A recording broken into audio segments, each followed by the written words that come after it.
The Friend in the Castle. In the sun-drenched lands of 16th century Spain, a woman named Teresa lived a life that was anything but quiet. She was a Carmelite nun, with a spirit as fiery as the Castilian summer. Teresa felt that her religious order had grown too comfortable and distant from the heart of faith. She dreamed of a discalced reform, a return to simplicity, poverty, and deep personal prayer. But the path ahead was steep, and many powerful people didn't want her to change a thing. One afternoon, while walking down a dimly lit stone staircase in the Monastery of the Incarnation, Teresa crossed paths with a child she had never seen before. He was remarkably beautiful, with eyes that seemed to hold the secrets of the stars. Surprised, Teresa asked him, "Who are you?" The boy tilted his head and asked in return, "And who are you?" Teresa smiled and answered, "I am Teresa of Jesus." The child's face lit up with a radiant grin. "And I," he replied, "am Jesus of Teresa." This encounter changed everything for Teresa. She realized that God wasn't a distant judge, but a friend who wanted to be close to her. Encouraged by this love, she began her great work. Over the next 20 years, she traveled across Spain in bumpy wooden carriages and on the backs of mules. Despite her failing health and the scorching heat, she founded 18 new convents, each one a house of God, where sisters could live simply and pray deeply. No matter where her travels took her, Teresa was never truly alone. Tucked safely in her luggage was a small, beautifully carved statue of the infant Jesus. She called it El Fundador, the founder, because she believed the child Jesus was the true leader of her reform. Whenever she reached a new town to start a convent, she would set the statue in a place of honor, reminding everyone that their work was built on the humility and approachability of God. Teresa spent much of her time teaching her sisters, like the young Elena, how to pray. She explained that prayer wasn't about reciting long lists of words. It was an intimate sharing between friends. She taught them to look within themselves to find the interior castle, a place where the soul meets God. "Don't be afraid," she told Elena.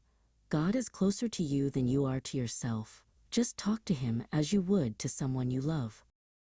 As Teresa grew deeper in prayer, she began to experience extraordinary visions and moments of intense spiritual ecstasy.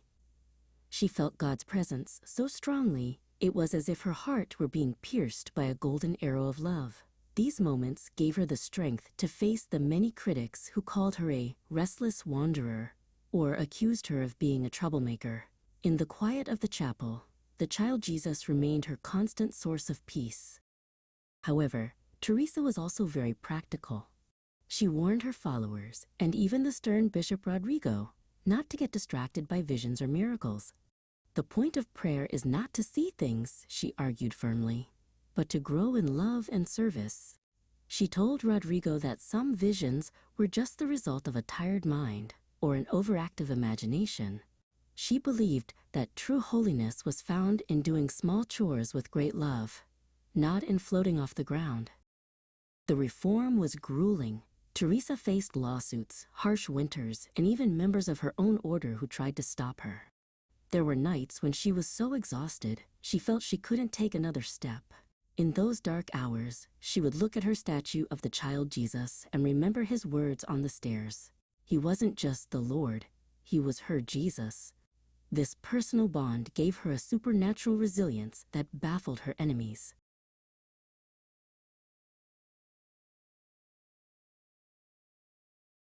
Toward the end of her life, Teresa felt the friendship of the child Jesus more strongly than ever.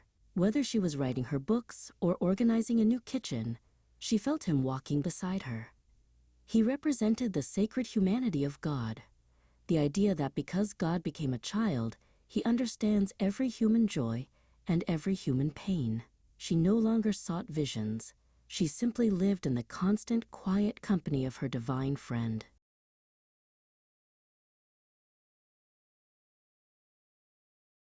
Teresa of Avila died having changed the world, leaving behind 18 houses and a legacy of courage. She taught that while the soul is a vast castle, we never have to explore its rooms alone. To this day, she reminds us that God is not a mystery to be solved, but a friend to be loved. A friend who meets us on the staircases of our daily lives and says, "I am yours, and you are mine."